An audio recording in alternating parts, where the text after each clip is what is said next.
Hi there, Michael here. In today's video, I want to reflect on the most memorable moments of 2024, both for this channel and for immersive audio as a whole. I've decided to do this year-end review slightly differently this year. Instead of going chronologically from month to month, I've selected 15 of my videos that have particular importance to me, and I'm going to put them into a slightly unconventional tier list. This one is going to be a fun one. So let's not waste any more time and jump right into it.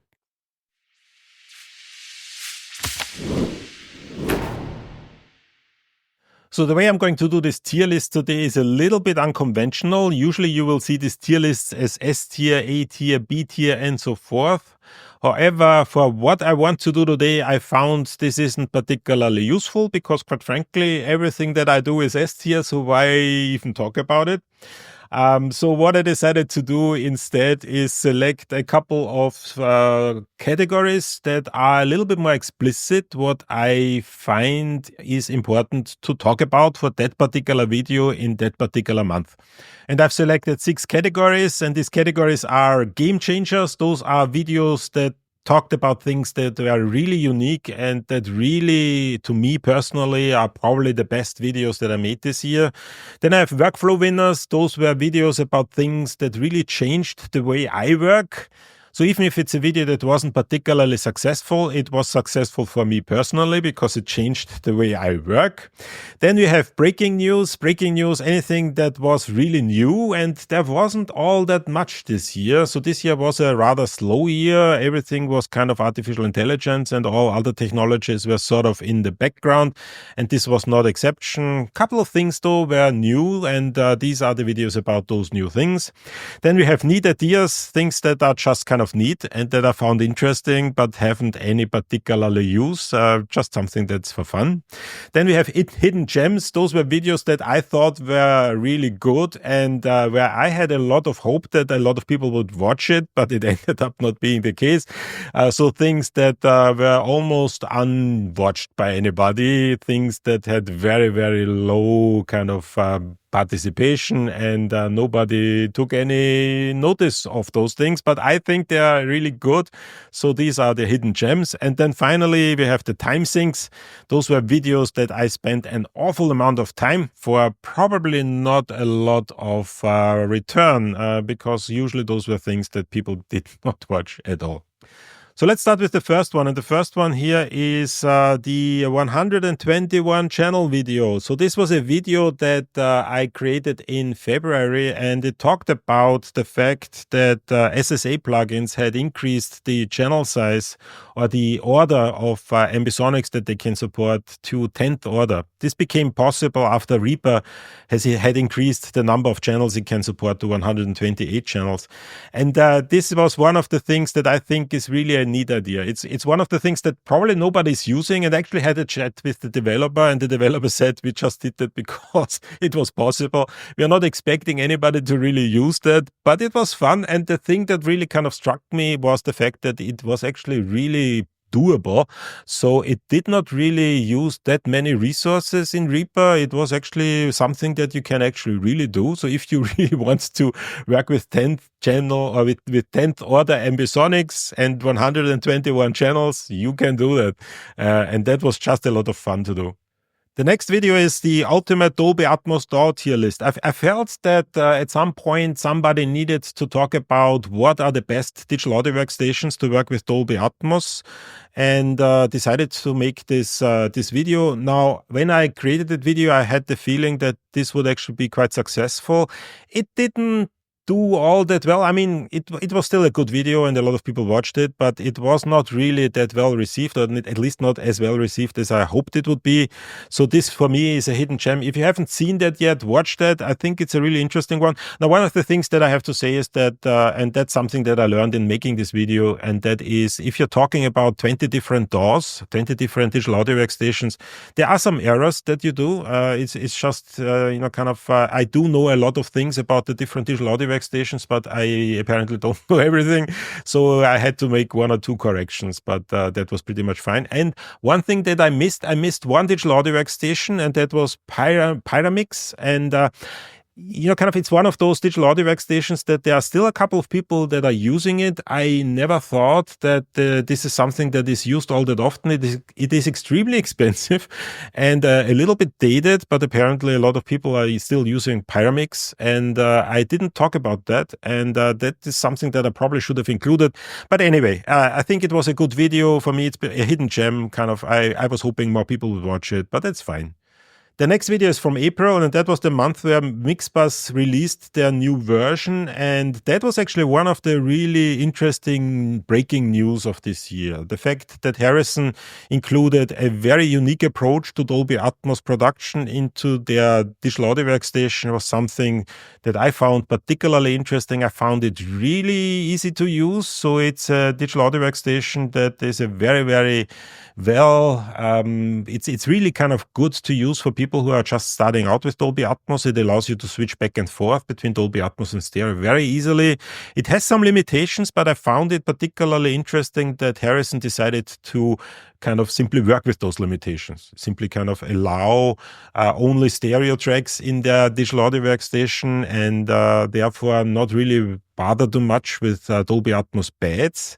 And I found that approach really refreshing and new, and that was actually something that I really liked this year. So if somebody would ask me what was the most interesting news this year in the sense of really new things, that then this comes up very high on my list. This was a really nice addition to the Dolby Atmos digital audio workstation space. So the next one is my first video about artificial intelligence, and that's actually something that for me personally was an actual real game changer. And it was a game changer in the way that it completely changed everything that I do, really. Up to this point, my main work was mainly concerned with very traditional approaches to how you do game design, how do you do audio work. But once generative artificial intelligence came around, my work shifted completely. So while this is a video that not a lot of people have really watched, I consider it probably the most important video that I made this year, simply because it ushered in a completely new era for my professional work also. And one thing that I tried to do over the year is to bring more artificial intelligence into this channel. However, it's not something that people that are watching this channel really like to watch. So I'm currently debating with myself how I'm going to move forward with artificial intelligence content. There was the idea that I would create a separate channel only for artificial intelligence, but I quite frankly don't have the time to do that. So what I'm currently doing is I'm having a Substack, which is a blog where I post all my artificial intelligence stuff. And if you're interested in that, I'm going to leave a link in the description where you can read all the things that I do in artificial intelligence. I might at some point do a separate channel, but I'm not yet completely sure. Let me know if that's something that interests you.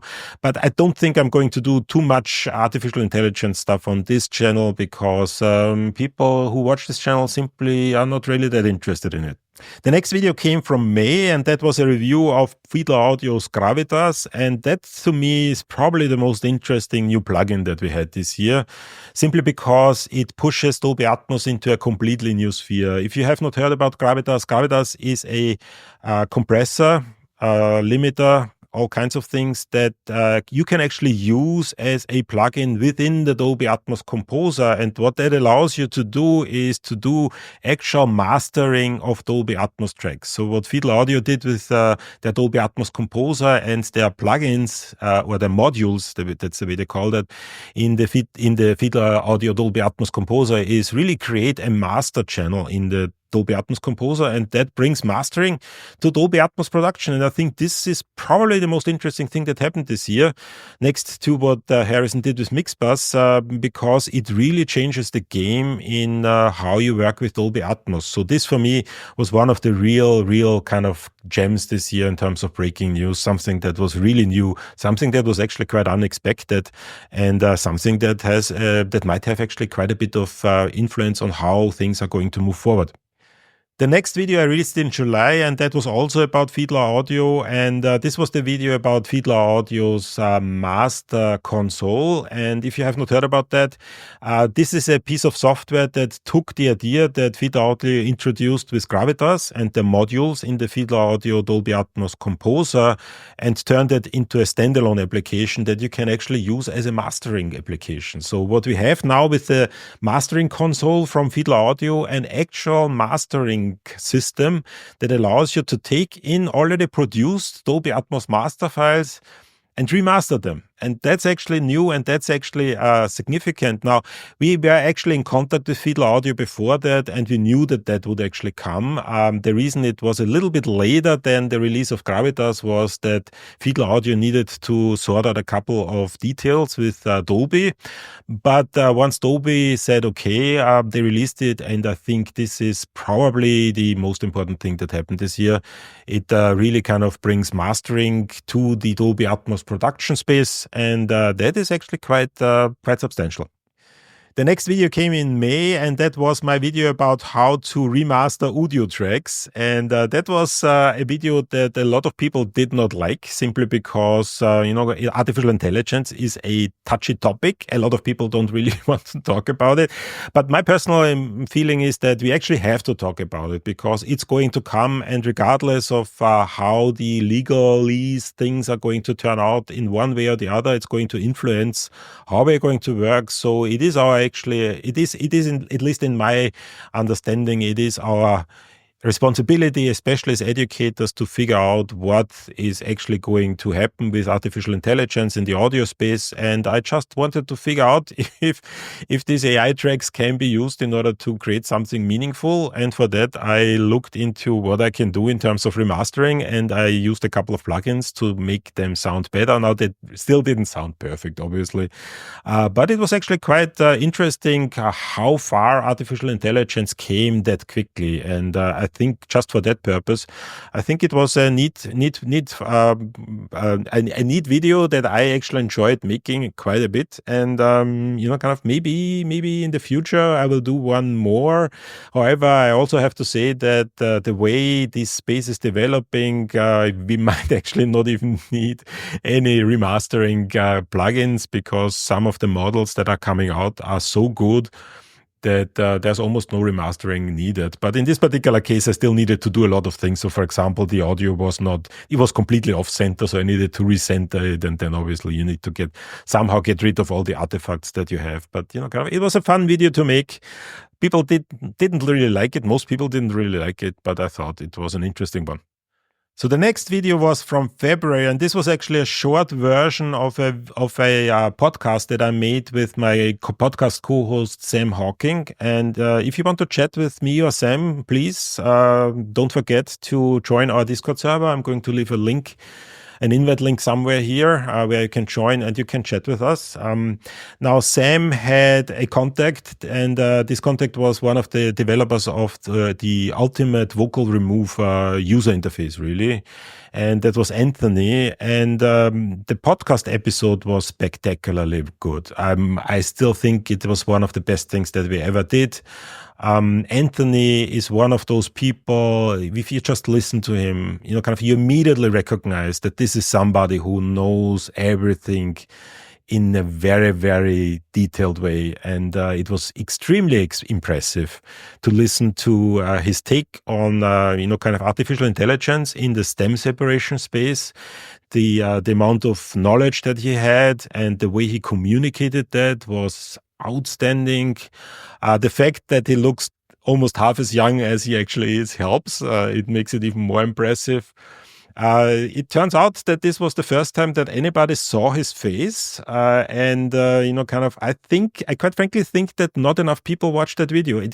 If somebody would ask me what's the most important video that he made this year, I would say this one. the discussion with Anthony about Ultimate Vocal Remover. If you have not seen that yet, please watch it. If you have not seen the podcast episode, I'm going to leave a link. Please watch it. It is absolutely outstanding. The funny thing is that this is also the video where I talked the least. Somewhere in the podcast episode, Sam mentioned that I haven't said anything, and that was just because I was just kind of sitting there and listening, because it was so fascinating what Anthony had to talk and what Anthony had to say. And once again, my absolute favorite video of the year, and a big thank you to Sam for bringing Anthony to the podcast and allowing me to post it on my channel. Absolutely outstanding. So the next video is about the AirPods Pro and their newfound ability to work as hearing aids. And to me, that what actually was a big workflow change, because I now work primarily with AirPods. And what I said in this particular video is actually true. The fact that they work as hearing aids, or as over-the-counter hearing aids, essentially. So you can't really, those aren't really hardcore hearing aids. So if you have really serious hearing loss, those are not for that purpose. It's just for people like me who have slight kind of moderate hearing loss to even out certain hearing deficiencies. And for that, they are working extremely well. And I do almost all my work with the AirPods Pro now. I have thousands and thousands of dollars in high-end headphones that I no longer use because I primarily use AirPods. So this video actually was a really that changed my workflow. It's really fascinating. The fact that the AirPods also have head tracking included helps. As anybody who is watching my channels know, I do a lot of head tracking, and the fact that the AirPods are not only hearing aids but also do head tracking, and all the Apple spatial binaural rendering is all kind of included. And it's just kind of this one thing that it's very mobile, so you can take it anywhere. It's this one thing that does so many things well. It might not do everything perfectly, but it does so many things so well that it really influenced my workflow substantially. So the next video I published in August, and that was my first reaction video. And I reacted to a mix, or kind of some thoughts that Colt Copperoon had on his channel. Colt is a professional music producer who kind of on his channel tells the story how he moved into the Atmos space and how he built his Atmos studio. His channel is outstanding, and his thoughts are very well thought out. And if you have any interest in Dolby Atmos or any interest in music production in general, you should definitely watch his channel.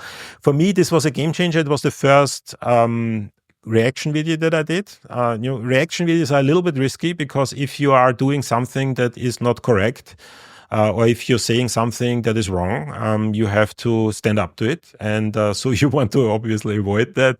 So kind of calling certain things that Colt did wrong was a little bit risky, but I am very happy to say that Colt took it like a sportsman, and he actually kind of posted a comment on my channel, correcting a couple of things, or kind of explaining a couple of things. And this to me was a really interesting one. I might do more reaction videos in the future. If this is something you want me to do, let me know in the comment section. I really liked that particular video, and it was a game changer in the sense that it really kind of made me do things that I haven't done before, and kind of really talking about things that other people do. And I might actually in the future do a couple of interviews. I've scheduled a visit of an Atmos studio close by in the near future, and you might actually see me going out and filming videos outside, not only here in my studio. So this to me was the beginning of that new kind of version of the of my channel. So the next is actually, those are actually two videos, and they were published in August, and those are videos, tutorial videos about how to use Dolby Atmos in Pro Tools. Now, this was something that a lot of people have requested for a very long time, but once I did it, not a lot of people actually watched it. So this is a little bit of a hidden gem. I was hoping that more people would be interested in the topic, honestly. Ended up not being that way. I think the two videos are really kind of well done. I think kind of sometimes my videos are a little bit, kind of, I wouldn't necessarily say bad, but sort of really kind of a little bit rushed, let's call it that way. I have a lot of things to do in my life, and, kind of making these videos takes a lot of time. But these were really well prepared, and I really like those videos, and not a lot of people watch them. So for me, that's a hidden gem. So if you have not seen that, go go to the links below in the description, watch them, because I think they're really, really good. And it, quite frankly, changed my opinion about Pro Tools. I was always a little bit critical towards Pro Tools. But once I actually worked with it a little, I had to understand, or I had to realize that that's actually a really nice digital audio workstation. They actually came quite a bit. They improved substantially, and the way Dolby Atmos is implemented in Pro Tools is outstanding. So it's a very solid option. So it's actually I actually like Pro Tools. I'm almost embarrassed to say I'm almost a Pro Tools fan now. But that's sort of unfortunately not a lot of people watch that one. So the next one falls into the same category, and that is the video about the QDelix system. QDelix, the T71, in case you don't know, is a digital to analog converter, actually a dongle DAC. It's a nice little DAC that can output 7.1. So it's actually a multi-channel dongle DAC. And the interesting thing is that it comes with its own, kind of IEMs, in-ear monitors that can actually take 7.1 sound and distribute the 7.1 channels to the individual drivers in those earpieces. And that's actually really unique. And the fact that this allows you to customize each individual driver in your earpieces is substantial, and I to this day have no clue why nobody's interested in that. So this is one of the most interesting things that I think that I happened to come across this year, and not a lot of people watched it. It's fascinating. It's fascinating. It's sort of really one of these hidden secrets. It's really a hidden gem for me. It's if you haven't watched that video, watch it. You will see it's actually quite interesting what you can do with this little system. Now, the next video falls into the same category, and it's a video that I released in June, and it's a reaction to some of the comments that I got on my artificial intelligence video. And, usually I don't really get a lot of negative comments, but for my artificial intelligence stuff, I do. And there were a couple of people really upset, and I got of really, really tough comments. They were not mean or anything, but they were kind of, some of them were a little bit ill-informed, let's call it like that. And somebody kind of said that I would be polluting human culture by kind of proposing that artificial intelligence is a good idea, and I had to react to that. Once again, not a lot of people watched it simply because it is one topic that not a lot of people are really interested on this channel. But I personally think it's actually a really good one. So if you want to know my opinion about artificial intelligence and why I think we should look into artificial intelligence closer, watch that video. I think it's really a hidden gem. Not a lot of people watched it, once again, because it's a topic that people are not interested in. But it is, for me, it was an important video. It was really a memorable video, and it was the first video where I decided to react to negative comments. So the next video is also a video about artificial intelligence, and this is a video that I released in September, and it is by far the most work that I ever put into a single video. It created a completely newfound appreciation for video editors. I spent a lot of time making sure that the video is edited correctly. It's a fully scripted video. I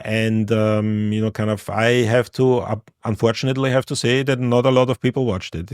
It's the amount of time that I spent making this video is in no relationship to the amount of people who watched that video.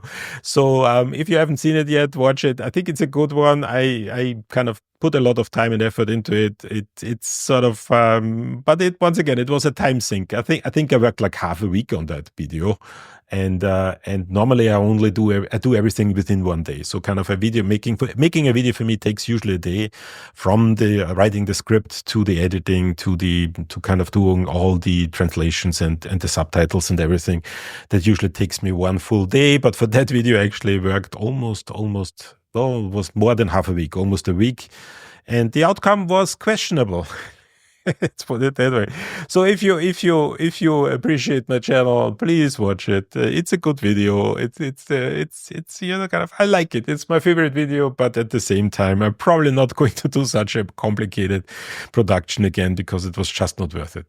And the final video that I've selected is a video from April. It is about the Mini DSP Flex, which is a little digital signal processor that has built-in room correction, and it works outstandingly well. It uses the Dirac system, and this also has really changed my workflow, because this device here is now on my desk, and it's probably the most important device that I have on my desk. It controls what's going into my monitors, and it's correcting the quality of the audio in this particular setup that I have here exceptionally well. And as I mentioned in my video, my studio setup here is a little unconventional, and that is because it's primarily meant for making this video. So it's not really a music setup. The speakers are located where they're supposed to not be located. So one speaker is standing in the middle of the room, one speaker is at the wall.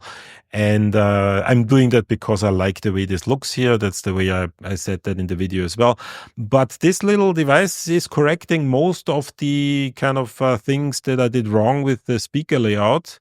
And it's turning my setup into something that is actually usable, and that has actually changed my workflow quite a bit. So this is another workflow winner. And that's it. These are the 15 videos that I wanted to talk about today. These are not all the videos that I liked, but I had to make some selection because it wouldn't make a whole lot of sense to go through all 52 videos that I made this year. But these were the 15 that I thought were most interesting to me. And let me know in the comment if you agree with my selection. Are there any videos that you found interesting that I did not mention? Let me know in the comment. I would really be interested in hearing your opinion. But that's everything I wanted to say today. This was the last video for this year, so happy new year everybody. If you've enjoyed this video, don't forget to subscribe, like, and all the good stuff. If you want to binge on some of the videos mentioned in this tier list, all the links are in the description. And with that being said, I'll see you all in the next video.